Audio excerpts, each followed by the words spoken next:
Hello students, I am your teacher Anu.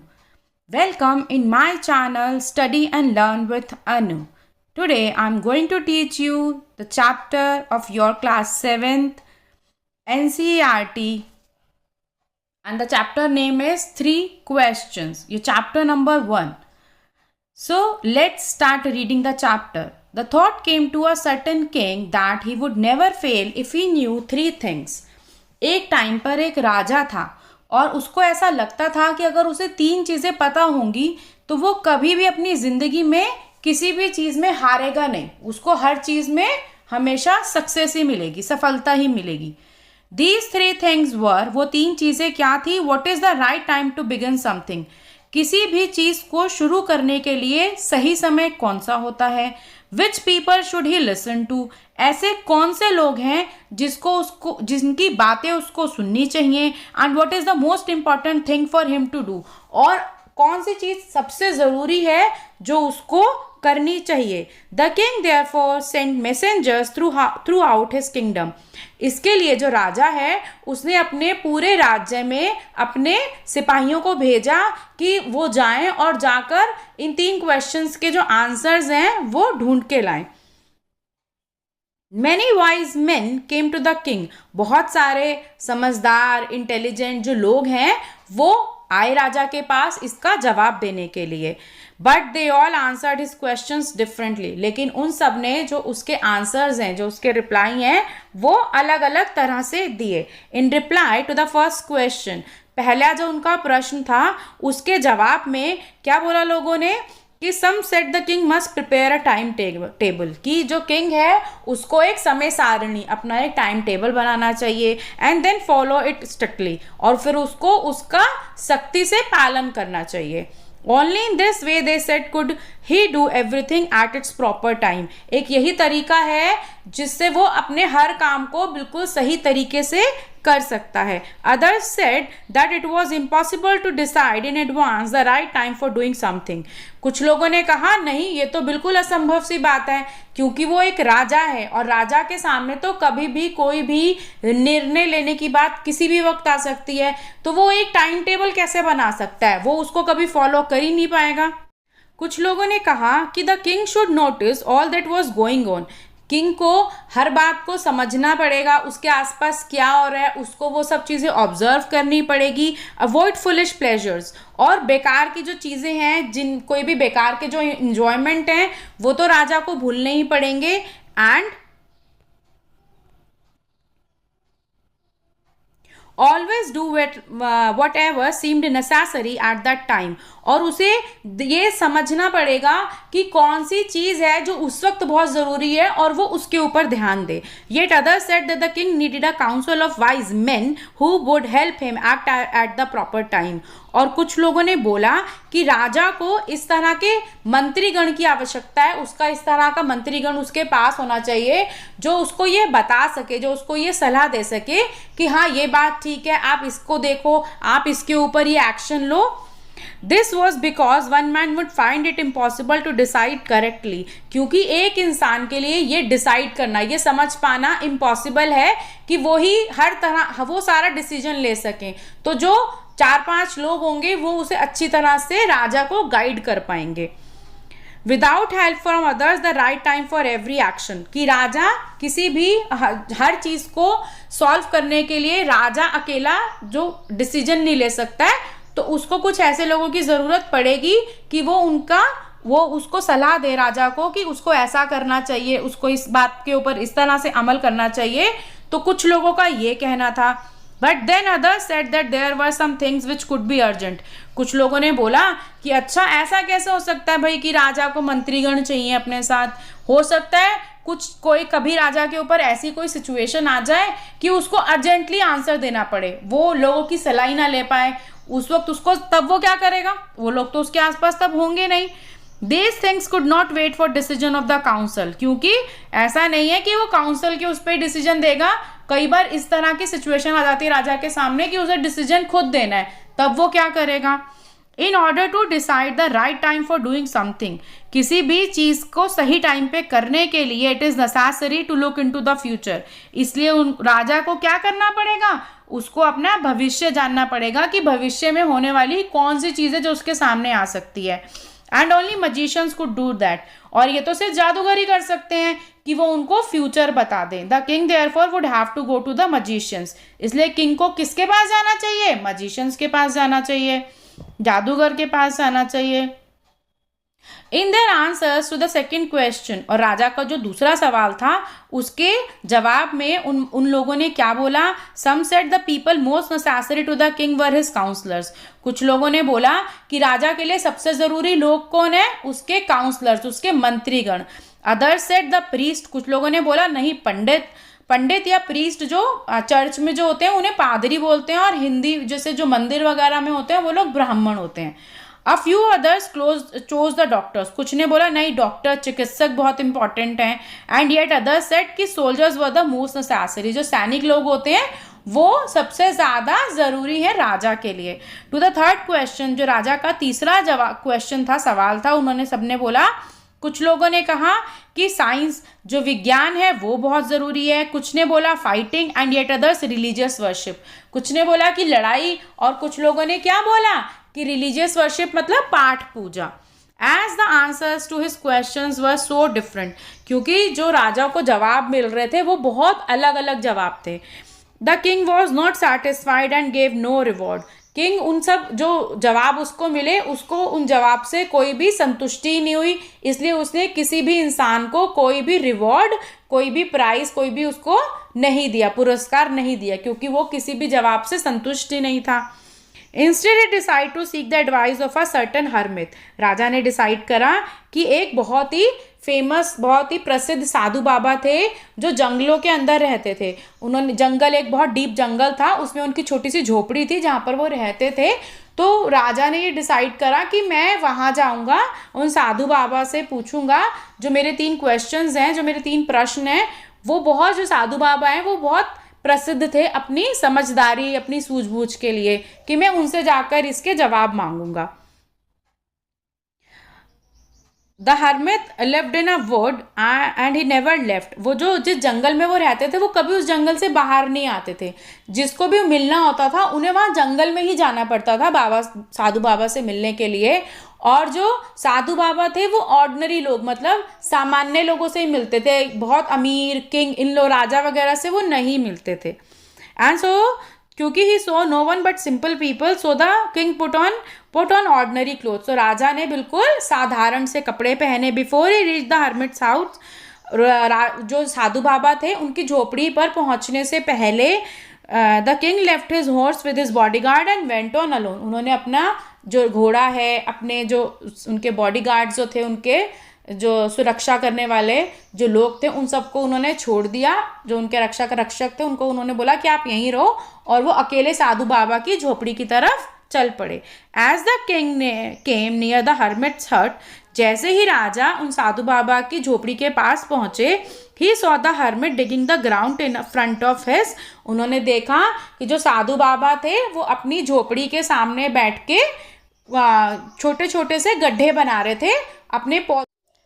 अब आपको मैं दिखाऊंगी फोटो कि जो गड्ढे होते हैं, जो छोटे छोटे से पौधे बनाने के लिए, वो किस तरह के गड्ढे कर रहे थे, इसमें आप फोटो में देखो।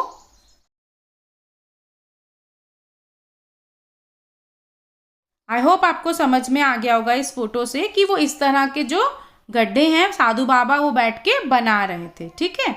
ही greeted the king and continue digging, उन्होंने राजा को ग्रीट करा। ग्रीट करने का मतलब क्या होता है? नमस्ते करना, किसी को विश करना, और वो कंटिन्यूड वहाँ पर डिगिंग कर रहे थे। डिगिंग का मतलब क्या होता है? खोद रहे थे। The hermit was old and weak, जो वो साधु बाबा थे वो बूढ़े थे और बहुत पतले थे। एंड एज ही वर्क, क्योंकि वो काम कर रहे थे, ही ब्रीथ हैवीली, उनको बहुत तेज तेज उनकी सांसें चल रही थी, क्योंकि जब हम कोई इस तरह का काम करते हैं जिसमें बहुत ज़्यादा शक्ति लगती है तो हमारी सांसें फूलनी शुरू हो जाती हैं। तो इस तरह से वो साधु बाबा जो है उनकी सांसें फूल रही थी। The king went up to the hermit and said, I have come to you wise hermit, जो किंग है उन्होंने साधु बाबा के पास गए राजा, और उन्होंने बोला कि साधु बाबा, मैं आपके पास मेरे 3 प्रश्न हैं उनके उत्तर जानने के लिए आया हूँ। How can I learn to do the right thing at the right time, जो उनके 3 प्रश्न थे, who are the people I need most and what affairs are the most important, उन्होंने अपने तीनों प्रश्न उन साधु बाबा जी के आगे दोहरा दिए।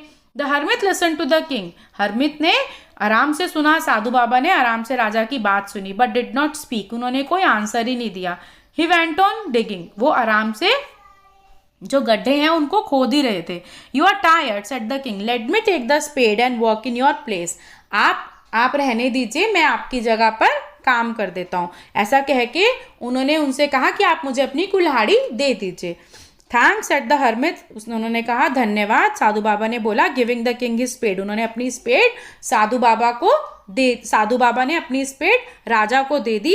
And then he sat down on the ground, और फिर वो ग्राउंड पर बैठ गए। अब आप इस फोटो में देख सकते हैं कि राजा जो है वो ऑर्डिनरी कपड़ों में है, और जो साधु बाबा हैं उनके हाथ में आप देख रहे हैं कि स्पेड है, कुल्हाड़ी है उनकी, जो उन्होंने साधु बाबा ने वो राजा को दे दी। When the king had dug 2 beds, जब राजा ने 2 गड्ढे कर दिए वहां पर, he stopped and repeated his question, वो रुक गए और उन्होंने फिर से अपने प्रश्न दोहरा दिए। The hermit gave no answer, अभी भी हरमित ने कोई आंसर ही नहीं दिए। बेड्स मतलब वो जो गड्ढे, जैसे मैं आपको बता रही हूँ, और मैंने आपको भी फोटो भी दिखाई उसकी, जो वो वहां पर पौधों के लिए गड्ढे बना रहे थे। बट स्टूड अप, वो खड़े हो गए, stretching out his hand for the spade and said now you rest and let me work, साधु बाबा ने कहा अब आप एक काम करो, आप आराम करो, अब मैं गड्ढे बना देता हूँ। But the king did not give him the spade and continue to dig, लेकिन राजा ने उनको कुल्हाड़ी वापस नहीं करी और वापस वो खोदने लग गए। 1 hour passed, 1 घंटा, देन अनदर, फिर दूसरा घंटा। The sun went down behind the trees, और जो सन है वो डूबने लग गया, सूरज छिपने लग गया।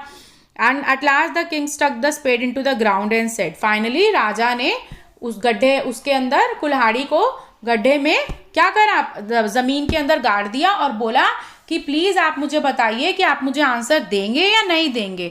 आई came to you wise man for an answer to my question, if you can give me no answers tell me so and I will return home, अगर आप मुझे नहीं आंसर देंगे तो ठीक है ना। उन्होंने कुल्हाड़ी वहीं साइड में रखी, उन्होंने कहा ठीक है भाई, फिर मैं चला जाता हूँ अपने घर, आप मुझे बता दो कि आप मुझे जवाब दे रहे हो या नहीं दे रहे हो।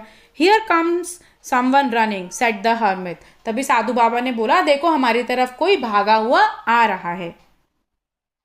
The king turned round and saw a bearded man running towards them, तभी राजा ने मुड़ के देखा कि एक दाढ़ी वाला इंसान है और वो उनकी तरफ भागा हुआ आ रहा है। His hands were pressed against his stomach, उसके जो हाथ थे वो उसने अपने पेट पर दबा के रखे हुए थे। From which blood was flowing, उसके उस जगह से खून बह रहा था। When he reached the king, he fainted, जैसे ही वो राजा के पास पहुंचा वो बेहोश हो गया। And fell to the ground, और जमीन पर गिर गया। The king and the hermit, तभी राजा ने और साधु बाबा ने रिमूव द मैन्स क्लोथिंग, उन्होंने उस जो वो बियर्डेड मैन था उसके कपड़े हटाए। And found a large wound in his stomach, उन्होंने देखा कि उसके जो पेट में बहुत बड़ा घाव हो रखा है। The king washed and covered it with his handkerchief, राजा ने उसको साफ किया अपने रुमाल से। And but the blood would not stop flowing, लेकिन खून जो था फिर भी बहे ही जा रहा था। The king redressed and would until at last the bleeding stop, उन्होंने बार बार उसको साफ किया जब तक कि वो खून जो आना बंद नहीं हुआ। The man felt better and asked for something to drink, आदमी को थोड़ा सा ठीक लगा, वो जो बेहोश आदमी था वो थोड़ा होश में आया और उसको अब थोड़ा सा ठीक लगा। द किंग एंड उसने बोला कि मुझे कुछ पीने के लिए दे दीजिए। The king brought fresh water, तभी राजा अंदर से उसके लिए साफ पानी, जो फ्रेश वाटर होता ताज़ा पानी, and give it to him, उन्होंने उसको जो ताज़ा पानी होता है वो पीने के लिए दिया कि आप ये ले लीजिए। By this time the sun had set, तब तक जो रात हो चुकी थी। And the air was cool, और ठंडा, वहाँ पर ठंडी हवा चल रही थी। The king with the hermit's help carried the wounded man into the hut, राजा जो साधु बाबा की मदद से जिस आदमी को चोट लगी हुई थी उसको झोपड़ी के अंदर लेके आ गया। Carried the wooden man into the hut and laid him on the bed, और उन्होंने उसको बेड पर लेटा दिया। The man closed his eyes and lay quiet, वो आदमी आंखें बंद करके सो गया। The king tired by his walk, जो राजा थे वो पैदल चल के, and work he had done, lay down on the floor and slept through the night, राजा जो थे वो कभी ऐसे काम थोड़ी करते हैं कि गड्ढा खोद रहे हैं, इतना चल रहे हैं, तो उन्होंने इतना काम किया था तो वो भी वहीं जमीन पर लेट गए, जैसे वो लेटे उन्हें वहीं जमीन पर नींद आ गई। When he awoke, जब वो उठे, it was several minutes before he could remember. राजा तो अपने महल में सोते थे, वहीं उठते थे, उनका शाही बेड सब कुछ। अब वो यहाँ पर रात में जब बेड सो गए वहाँ ज़मीन पर ही। अब वो जब उठे सुबह तो उन्हें 2-3 मिनट लगे समझने के लिए कि अरे मैं किसकी झोपड़ी में आ गया, ये कौन सी जगह है। तो वो याद करने लगे कि मैं कहाँ पर हूँ। अब आप इस फोटो में देख सकते हैं कि ये जो बियर्डेड मैन है और यहाँ राजा और साधु बाबा हैं जो उसके वुंड को क्या कर रहे हैं, जो उसका घाव है उसको साफ कर रहे हैं। Here he was और who the strange bearded man lying on the bed was। वो सोच रहे थे कि ये कौन है, मैं कहाँ पर हूँ, और राजा सोच रहे थे मैं कहाँ पर हूँ, और ये कौन है दाढ़ी वाला अजीब सा इंसान, अजनबी कौन है ये जो बेड पे सो रहा है। Forgive me, said the bearded man in a weak voice when he saw that the king was awake। जो वो दाढ़ी वाला इंसान जो सो रहा था वो उठ गया था, और जब उसने देखा कि राजा उठ गए हैं तो कमज़ोर सी आवाज़ में, क्योंकि उसको चोट लगी थी तो उसकी आवाज़ बहुत कमज़ोर थी, उसने राजा को बोला कि आप मुझे माफ़ कर दीजिए। I do not know and have nothing to forgive you for, said the king. उसने कहा मैं तो तुम्हें, राजा ने बोला मैं तो तुम्हें जानता ही नहीं हूँ कि तुम हो कौन, तो मैं तुम्हें किस बात के लिए माफ़ करूँ। You do not no me but I know you. आप मुझे नहीं जानते पर मैं आपको जानता हूँ। I am that enemy of yours who swore revenge on you. मैं आपका वो दुश्मन हूँ जिसने कसम खाई थी कि मैं आपसे बदला लूँगा। Because you put my brother to death and seized my property. आपने मेरे भाई को सज़ा दी थी कि वो मर जाए वो ना, कि कोई उसने इस तरह का कोई कुछ किया होगा, क्राइम कोई पाप किया होगा, तो उसको जो सज़ा मिली थी उसको डेथ की सज़ा मिली थी। तो उसका भाई मर चुका था और उसके लिए उन्होंने जो उसकी प्रॉपर्टी है, उसकी जायदाद है, वो सारी की सारी सीज कर दी थी, मतलब जब्त कर ली थी। तो उन्होंने बोला कि मैं I knew you had gone alone to see that hermit. मुझे पता था कि आज आप ये साधु बाबा से मिलने के लिए अकेले आ रहे हैं। And I made up my mind to kill you on your way home. और मैंने ये कसम खा ली थी, मैंने सोच लिया था कि आज मैं आपको जान से मार दूंगा जब आप घर की तरफ आ रहे होंगे। But the day pass and you did not return. जब मैंने सोचा कि जब आप वापस आओगे साधु से मिलके आप अकेले ही होंगे तो मैं आपको जान से मार दूंगा, लेकिन मैं वहाँ पर वेट करता रहा, आप तो वापस ही नहीं आए। So I left my hiding place. मैं जहाँ पर छुप कर आपका इंतज़ार कर रहा था मैं वहाँ से बाहर आया। And I came upon your body guard. और आपके बॉडी गार्ड ने मुझे पहचान लिया, उन्होंने मुझे देख लिया। You who recognised me and wounded me. उन्होंने मुझे घायल कर दिया। I escaped from him but I should have died if you had not dressed my wounds. मैं उनसे तो बच के मैं भाग आया, लेकिन मैं मर जाता अगर आप मेरी जो घाव है उसके ऊपर आप ड्रेसिंग नहीं करते, अगर आप मेरे घाव को जो खून जो बहना बंद नहीं करा, जो उसको आपने साफ किया, अगर आप वो सब नहीं करते तो शायद मैं कल मरी जाता। I wish to kill you. मैं तो आपको मारने आया था। And you have saved my life. और आपने मेरी जिंदगी बचा ली। Now if I live. अगर अब मैं जिंदा रहा, अगर आपने मुझे माफ़ कर दिया, आपने मुझे मौत की सज़ा नहीं दी और मैं जिंदा रहा, तो I will serve you as your most faithful servant and will order my sons to do the same. उसने कहा मैं आप पूरी ज़िंदगी आपका वफादार नौकर बन के आपकी सेवा करूँगा और अपने बेटों को भी यही कहूँगा कि उन्हें ज़िंदगी भर आपकी सेवा करनी है, वो ज़िंदगी भर आपके वफादार रहें। The king was very happy to have made with his enemy too easily. राजा तो बहुत खुश हो गया। उसने कहा अरे मैंने तो कुछ ऐसा किया ही नहीं, ये आदमी कि मैंने तो सिर्फ इसका एक वुंड साफ किया, और ये इस आदमी जो मेरा दुश्मन जो मुझे मारने के लिए आ रहा था, आज वो मेरा सबसे ईमानदार नौकर बनने को तैयार हो गया है। तो उसको बड़ी खुशी हुई कि उसकी इतनी अच्छी सामने वाले से शांति वार्तालाप हो गई। And to have won him over as a friend. उसने अपने एनिमी को क्या बना लिया, अपने दुश्मन को अपना दोस्त। He not only forgave him. उसने सिर्फ उसे माफ नहीं किया राजा ने, but said he would send his servants and his own doctor to look after him and he promised him to give back the man his property. राजा ने कहा कि मेरे नौकर, मेरा खुद का जो चिकित्सक है, जो मेरा पर्सनल डॉक्टर है, वो आएगा और वो तुमको देखेगा और मैं तुम्हारी जो इतनी प्रॉपर्टी जो मैंने सीज की थी उसे मैं सब तुम्हें वापस कर दूंगा। Leaving the wounded man the king went out of the hut and looked down the hermit. जब उसको छोड़ा, जो वो इंसान था, राजा ने जब उससे आराम से बात कर ली, उसके बाद राजा झोपड़ी से बाहर आ गए। और वो सब तरफ देखने लगे कि मैं देखूं साधु बाबा कहाँ हैं। Before going away he wished once more to get answers to his question. राजा चाहते थे कि वापस जाने से पहले वो एक बार फिर से साधु बाबा से पूछ लें कि अगर वो उसके जो जवाब क्वेश्चंस हैं, जो उसके प्रश्न हैं, अगर वो उनके जवाब उसको दे देते हैं तो। The hermit was on his knee sowing seeds the beds that had been dug the day before. जो कल उन्होंने गड्ढे बनाए थे, आज जो साधु बाबा हैं वो उसमें बैठकर बीज बो रहे थे, बीज डाल रहे थे।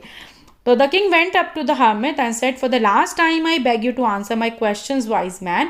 मैं आपसे फिर आखिरी बार विनती कर रहा हूँ जाने से पहले कि आप मेरे मुझे प्रश्नों के उत्तर दे दें, तो मैं यहाँ से चला जाता हूँ उसके बाद।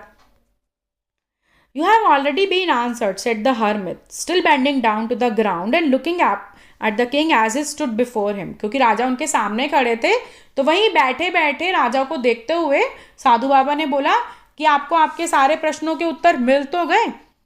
How have I been answered, what do you mean? मुझे मेरे जवाब कब मिले साधु बाबा, क्या मतलब है आपका ये कहने का? Do you not see, replied the hermit, आपने नहीं देखा? If you had not pitied my weakness yesterday and had not dug these beds for me you would have gone away. अगर कल आपने देखा कि मैं दुबला पतला इंसान हूँ और मेरी सांसें बहुत फूल रही हैं, अगर कल आप मेरे ऊपर तरस नहीं खाते इस चीज़ के ऊपर और मेरी जगह पे बैठ के ये गड्ढे नहीं खोदते, तो क्या होता, आप वापस चले जाते। And then that man would have attacked you and you would have wished you had stayed with me. वो आदमी क्या कर देता, आपके ऊपर अटैक कर देता है ना, तो वो मर जाता। लेकिन आपने क्या सोचा, आपने मेरे ऊपर तरस खाया और आपने यहीं पर रहे और गड्ढे बनाए। So the most important time was when you were digging the beds. तो सबसे ज़रूरी, जो सबसे इंपॉर्टेंट जो टाइम है वो कौन सा हुआ, जब आप उस वक्त गड्ढे बना रहे थे। And I was the most important man, और मैं आपके लिए वो सबसे ज़रूरी इंसान था जिसके लिए आप वो काम करना चाहते थे, क्योंकि आपको आपने देखा कि मैं कमज़ोर सा हूँ और आपको उस चीज़ के ऊपर तरस आ गया था। And to do me good was your most important business, और आपके लिए उस वक्त सबसे ज़रूरी चीज़ क्या थी कि आप मेरे साथ अच्छा करना चाहते थे। Afterwards when the man ran to us, और उसके बाद जब वो आदमी हमारी तरफ भागा हुआ आया, the most important time was when you were caring for him. तो उसके बाद सबसे ज़रूरी टाइम क्या हो गया, जब वो बियर्डेड मैन वो हमारी तरफ भागा भागा जब आया था, तो उसकी केयर करना, जैसे आपने उसके वुंड को साफ़ किया, उसकी जान बचाई, वो चीज़ करनी सबसे ज़्यादा इंपॉर्टेंट थी आपके लिए। Because if you had not dressed his wound he would have died without having made peace with you. अगर आप उसका नहीं करते वुंड साफ, अगर आप उसका रीड्रेस उसको नहीं करते, उसके घाव के ऊपर उसके घाव को साफ नहीं करते, उस इंसान की कल जान नहीं बचाते, तो वो इंसान कल मर जाता बिना आपके साथ शांति वार्तालाप किए। So he was the most important man, तो इसलिए सबसे ज़रूरी इंसान उस वक्त आपके लिए वो था। And what you did for him was the most important business, और आप जो उसके लिए कर रहे थे वो आपके लिए सबसे ज़रूरी काम था। Remember then there is only one time that is important and that time is now. सबसे इंपॉर्टेंट, सबसे ज़रूरी टाइम वो होता है जो अब है, क्योंकि जो समय हमारा बीत चुका है वो हमारे हाथ में कभी भी नहीं होता। जो बीत चुका है कई बार लोग उस पर अफसोस करते रहते हैं, बट उसका कोई मतलब नहीं होता। और फ्यूचर की प्लानिंग करते रहते हैं, उसका भी कोई मतलब नहीं होता, क्योंकि जो फ्यूचर है वो तो बच्चों आपकी लाइफ में आएगा ही आएगा, और फ्यूचर तभी आएगा जब आप अपना आज अच्छा करोगे। तो हमारे हाथ में सिर्फ हमारा आज होता है, तो हमें क्या करना होता है, अपने आज को अच्छा करना होता है, उसमें कॉन्सेंट्रेट करना होता है। So it is the most important time when it is only time we have any power to act. इसीलिए वही समय हमारा सबसे ज़रूरी होता है जिस टाइम पर हम उसके ऊपर कोई भी काम एक्शन ले सकते हैं, क्योंकि हमारा आज, हमारा अभी का ये समय ही हमारे हाथ में होता है। The most necessary person is the person you are with at a particular moment, और सबसे ज़रूरी इंसान आपकी लाइफ में वही होता है जिसके साथ आप उस समय पर हो। For no one knows what will happen in the future and whether we will meet anyone else, क्योंकि हमारे आने वाले भविष्य में क्या होगा, हम क्या करेंगे, ये किसी को नहीं पता। तो हमारे लिए सबसे ज़रूरी हमारा आज होता है। The most important business to do is that person good because we were sent into the world for that purpose alone, और हमारा काम सिर्फ अच्छा करना ही है, क्योंकि इसी के लिए भगवान ने हमें इस दुनिया में भेजा है। तो आप अच्छा करें और अपने आज को अच्छा करें। अगर आप अपना आज अच्छा करेंगे तो आपका कल बहुत अच्छा होगा। So that's all for the video. Thank you. If you like that, please give the thumbs up, subscribe my channel to get new videos for you. I hope you like the video. Thank you.